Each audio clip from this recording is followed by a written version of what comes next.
Hi, this is your Justice the Analyst live from Germany.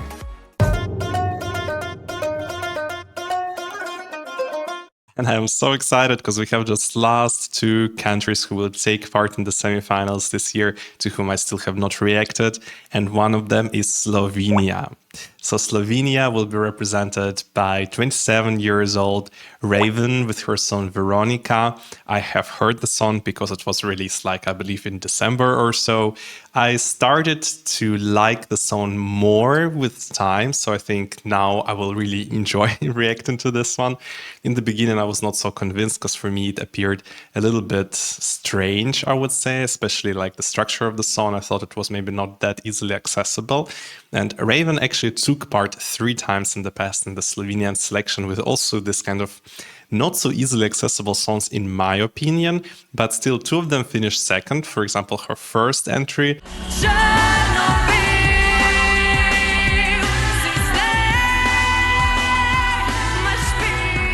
As of today, it is actually still the only song from her which has entered Slovenian charts. It was maybe not that high, but at least it was in the Slovenian charts, because the song Veronica, for example, is maybe not something what would people normally play in the radio. Therefore, it was not in the charts either. And fun fact, she lost that selection against the song which was called Blue and Red. And her title was, of course, translated as Black and White. So it was, you know, the colorful scheme won over the black and white one.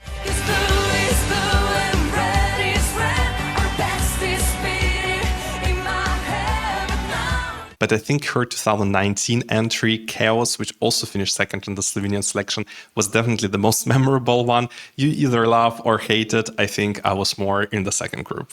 Chaos. Chaos.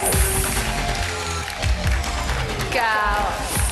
And actually, after that second place with Chaos, she decided to fully commit to opera career. She was performing as part of a couple of quite famous and quite popular in the Balkans pieces, and she was quite successful in that career. And now she was internally selected by Slovenian broadcaster to represent her country with the song Veronica. So this song will actually have some inclusions of her, you know, opera skills. I mean, something what she especially developed in the recent years, which I think is very cool. And this song tells us actually a story of the Countess Veronica of Desenitz. She was Countess of Celje. County of Celje, also known sometimes as Sili, is actually a small kingdom which was located next to Austria, Croatia. So yeah, basically in this region where Slovenia is nowadays. And she was the first woman to be accused of witchcraft in Slovenia. She was thrown down in like a huge barrel or something like that. And this is a kind of theme which Veronica, or not Veronica, Raiven goes for in her song Veronica. So she usually utilizes some sort of water scheme-based visuals. But now let's just finally take a look at the song.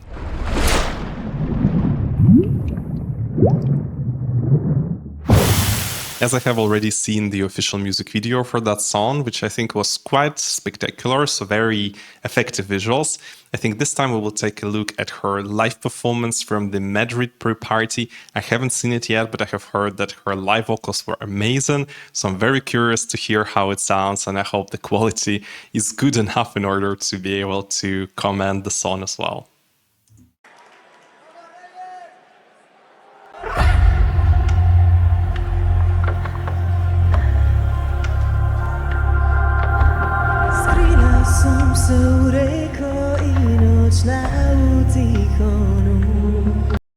Well, I thought in the beginning maybe her vocal was a little bit shaky, but you know, when you just start singing in this microphone, the very beginning, you're unsure how it will sound, because of course at this pre-parties they don't have so much time to check all the sound like they do for Eurovision, for example.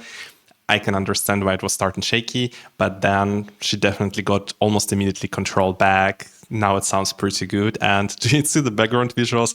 I told you about the water. So even here, this is like an underwater visual, maybe a little bit similar to the one I use for the thumbnails of my videos.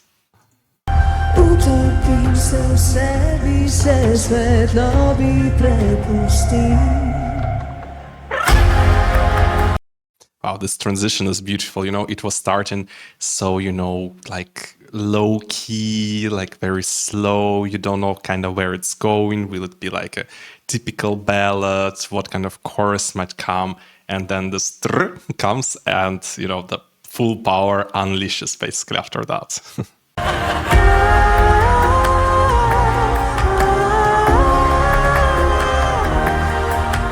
So here I have to say her head voice lacked a little bit of support.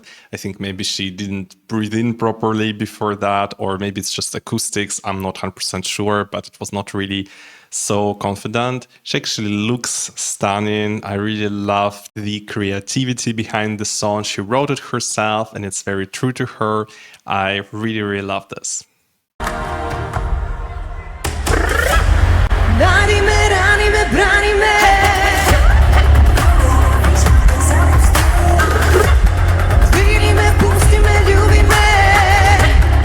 Yeah, she sounds a little bit tired. I don't know, maybe it's just because it was pretty late on that evening. I'm not sure.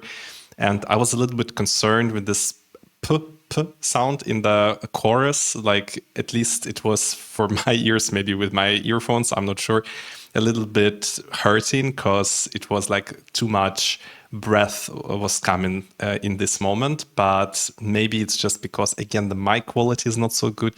Maybe in Eurovision it will be better. And I'm quite surprised to see that there is now even a dancer. Normally this pre-party is just, singer without any like further band. So cool.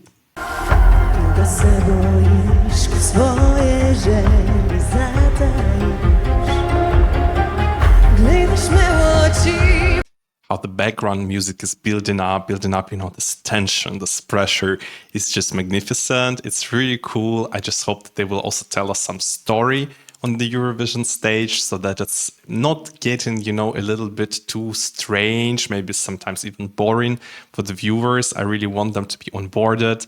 Tell them about this lady who was accused of witchcraft, of her suffering, of her drowning. Just show it to us, just more visually captivating concepts for Eurovision.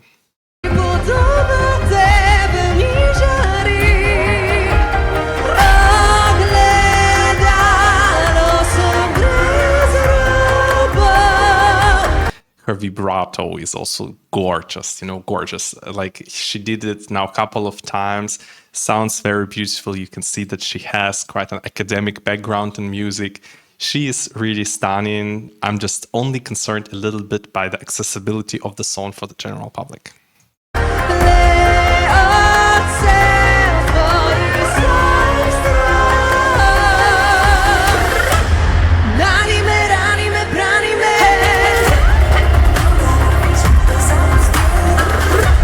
Yeah, this music now in the background, absolutely gorgeous. It would really fit very well to some sort of dark fantasy movie or something like that. Like, I don't know, The Witcher or something like this. Super cool, very different. And I really hope that she will succeed in Eurovision.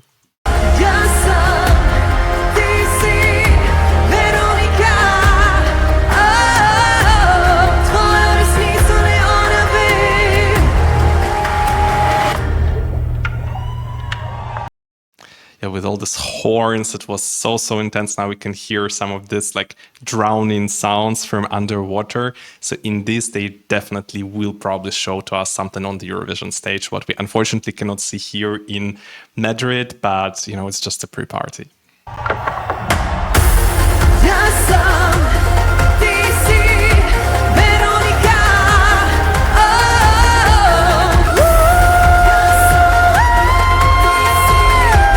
Oh, wow. And actually, I can't believe she's just 27. It's not that she's, looking much older. Like, she is so mature as the performer, there is so much confidence in her. Like, I think this kind of maturity level I would expect from a singer who is like at least 40, who performed on so many different stages. But Raiven is a kind of a newcomer. Of course, she's already known in Slovenia, but she's not like a very well-established artist. And it is amazing to see her confidence, her beautiful vocals, how she's, playing with the camera as well. Really gorgeous. The dancer is, I'm not sure if they should keep something like that for Eurovision. I think they had like guys in their music video, which was pretty cool. but it is definitely adding something, and it's quite cool that they utilized at least this for this pre-party where normally the singers just statically standing there and singing.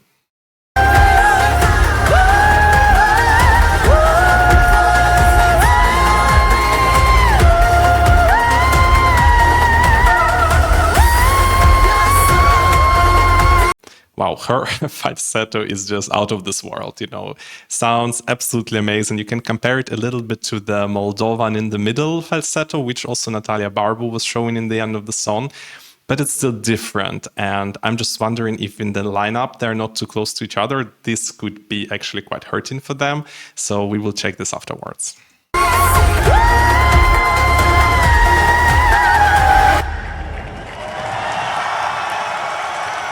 Wow, absolutely magnificent, stunning performer. I'm really happy that we have artists like Raiven in the Eurovision Song Contest. What a powerful performance, what a powerful artist. It's just generally a really powerful entry.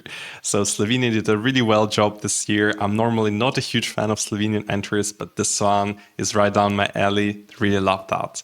And let's take a look at the semi-final lineup to see if they didn't put Moldova and Slovenia too close to each other, because it could hurt both of them. So as we can see in the first semifinal lineup, Slovenia will perform after Iceland and Germany and before Finland and Moldova. So unfortunately, Moldova is not as far as it should be from Slovenia. And I think it is also not really contributing to Raiven that she will perform after Iceland and Germany.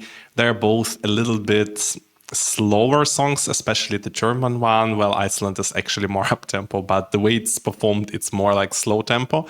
And therefore, I think Slovenia will not really win in this lack of contrast.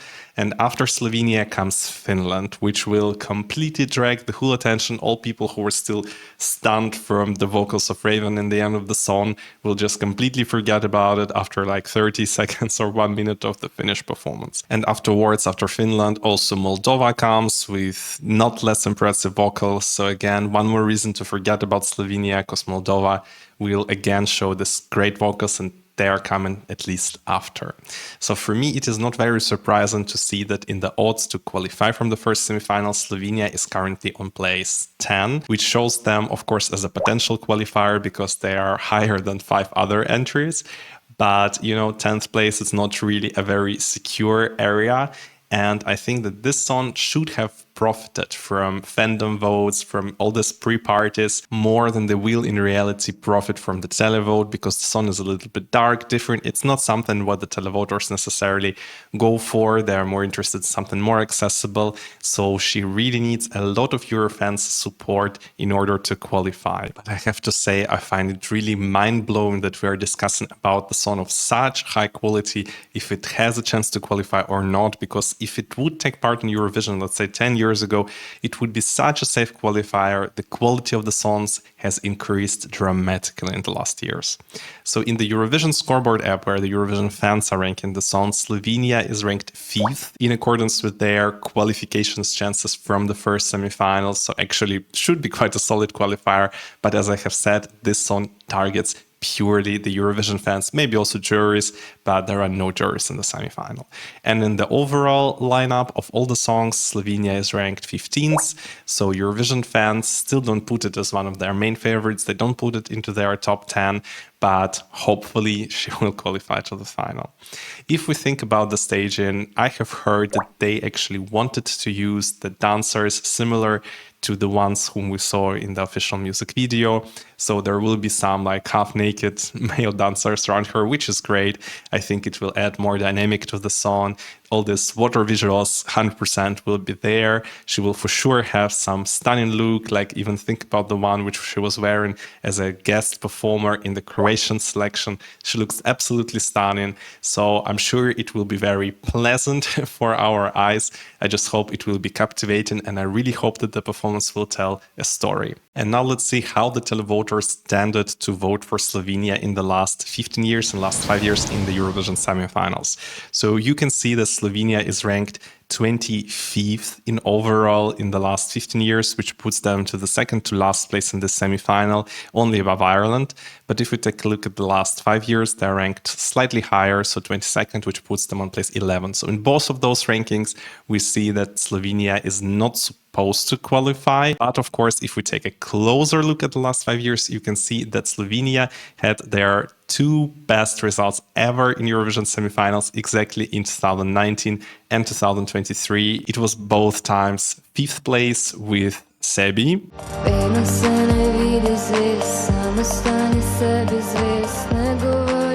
And of course, Carpe Diem last year.